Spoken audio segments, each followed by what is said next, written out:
તો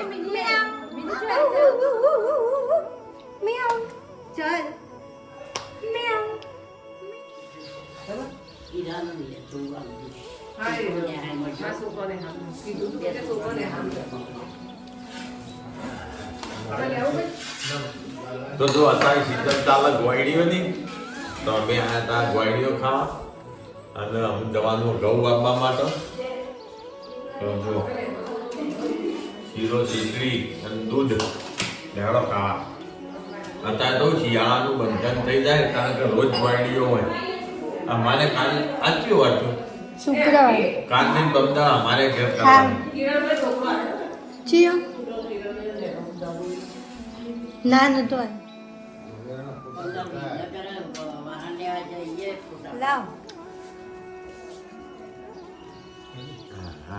ઉભા તો રહ્યો બસ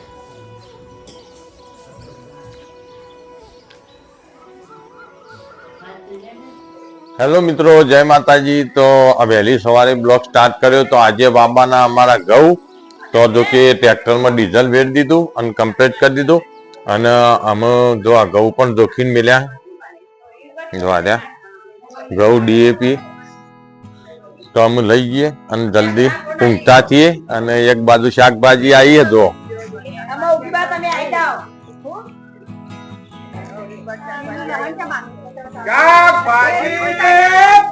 જો વહેલી સવારે શાકભાજી આવી એક બાજુ જો શાકભાજી લે હા અત્યારે કેરી જતી આવી મારે કેવું પડે બતાવજે કેરી હા અત્યારે કેરી કેવું પડે અત્યારે બિન સિઝન માં મૂળા મૂળા બધું સારું હોય શાકભાજી લહન બહન પાલક નું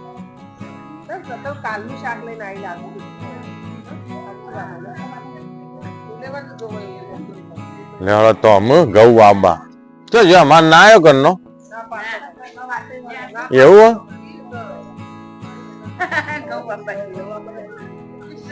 મારે ઘઉં વાવવા જેવું મોડું થાય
આટલા બધા ઘઉં ફૂંકવાના 4 મણ એટલે વાર થાય તો ઝડપથી આપણે ખેતરે જઈએ અને ઘઉં ફૂંકવાનું ચાલુ કરીએ.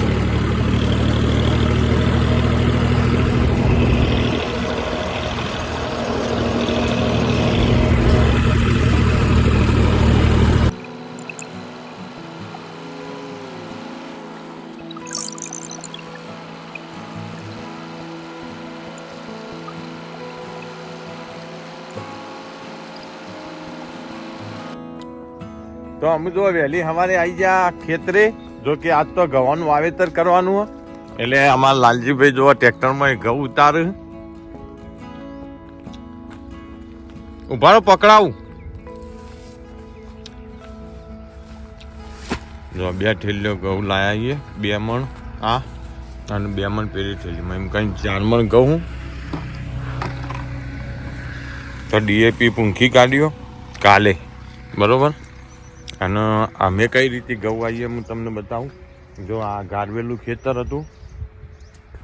ગારવેલા ખેતરમાં પહેલાં ડીએપી પૂંછ્યું અને અમે એક શેડ મારવાની, એક શેડ માર્યા પછી ઘઉં પૂંખવાના અને પછી એના ઉપર એક શેડ મારવાની અને પછી બપોર ચેડી આવી અને પાળીઓ કરવાનો. એટલે કુલ 3 શેડો થાય. જો કે પહેલાં ઘણા લોકો ડાયરેક્ટ પૂંખતા હોય પણ એમાં મજા ઓછી આવે, દોણા રખેલ જોઈએ આપણા ગવાના માટે. પહેલાં એક શેડ કરી દેવાની એટલે ખેતર હરખું થઈ જાય. પછી ઘઉં પૂંખી અને એના ઉપર એક શેડ મારી અને પછી ત્રીજી શેડી પાડ્યો. તો લેહડો અમારા લાલજીભાઈ થોડું ખેતરનું કામકાજ કરશે, નડતું હોય એ બધું, અને અમે શેડવાનું ચાલુ કરી દઈએ.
તો અમે જો એક થઈ જઈ કમ્પ્લીટ.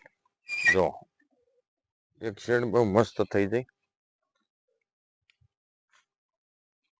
અને અમે કરવાની બીજી શેડ, પણ પહેલાં ઘઉં પૂંછી દેવાના અને પછી બીજી શેડ કરવાની. તો અમે લાવ્યા છીએ, જો અમારા 2 વીઘા એટલે 4 મણ ઘઉં અને અમે લાવ્યા છીએ 470 ઘઉં બિયારણ. જો કે અમારે જઈ સાલ સારું થયું હતું એટલે આ સાલ પણ 470 લાવ્યા છીએ. અને જો આ 2 વીઘા એટલે 4 મણ ઘઉં જોવું ઊંઘવામાં.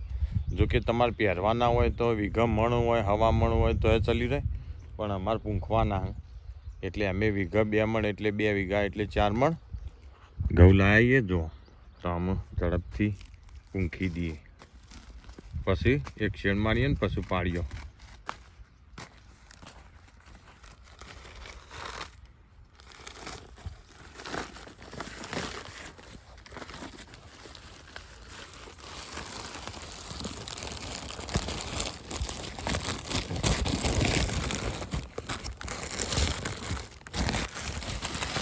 એ તમ લાવો આમ થેરું, યા આમ થેરું લાવ, ધડાતો ચલો.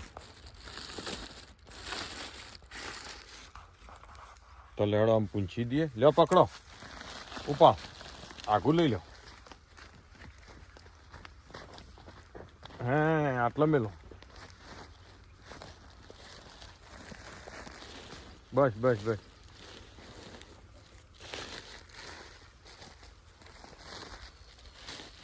યા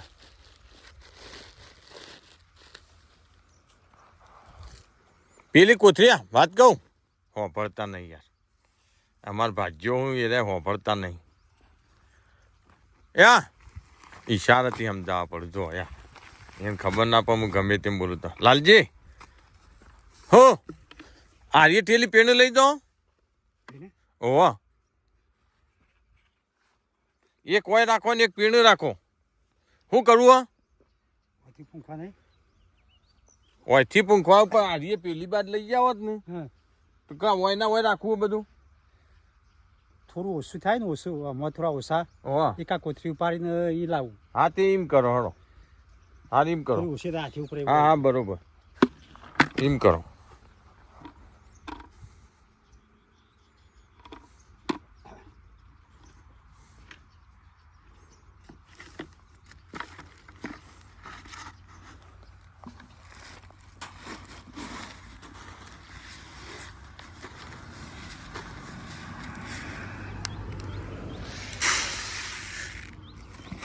જો યુવાન પૂંખતા નહીં આવતા, પૂંખવાનું બધું મારે હ એટલે એ ફટાફટ હોમી ડોલ્યો આલે જાય અને મારે ઘઉં પૂંખવાના હે તો આપણે ઝડપથી ચાલુ કરી દઈએ. 473 ઘઉં તો લડત ઝડપથી પૂંછી દઈએ કારણ કે 2 વીઘા એટલે પૂંખતો વાર થાય ને અમારા મોટા ભાઈ જો ટ્રેક્ટર લઈને આવો 4 ભરીને જો ફૂલ 4 ભરીએ અને લાલજીભાઈ આવું પશુ પૂંખવાનું ચાલુ કરીએ.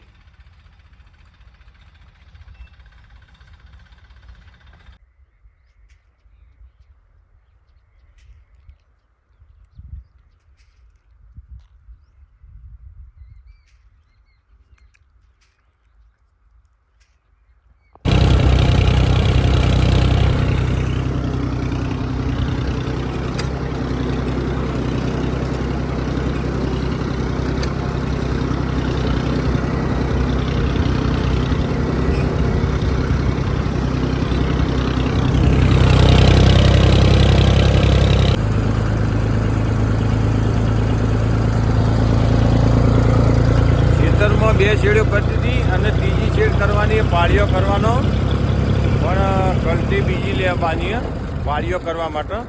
તો જો અમે જવાનું બોર ઉપર આપણે વાડીએ ગલતી બીજી લેવાની પછી આવીએ પાળીઓ કરવા ગવાનો ચાલો.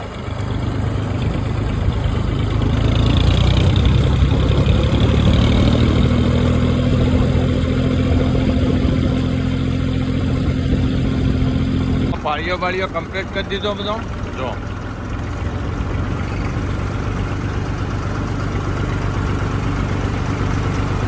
બોલો ભાઈલું. હા ત્યાં જવું બહુ તાર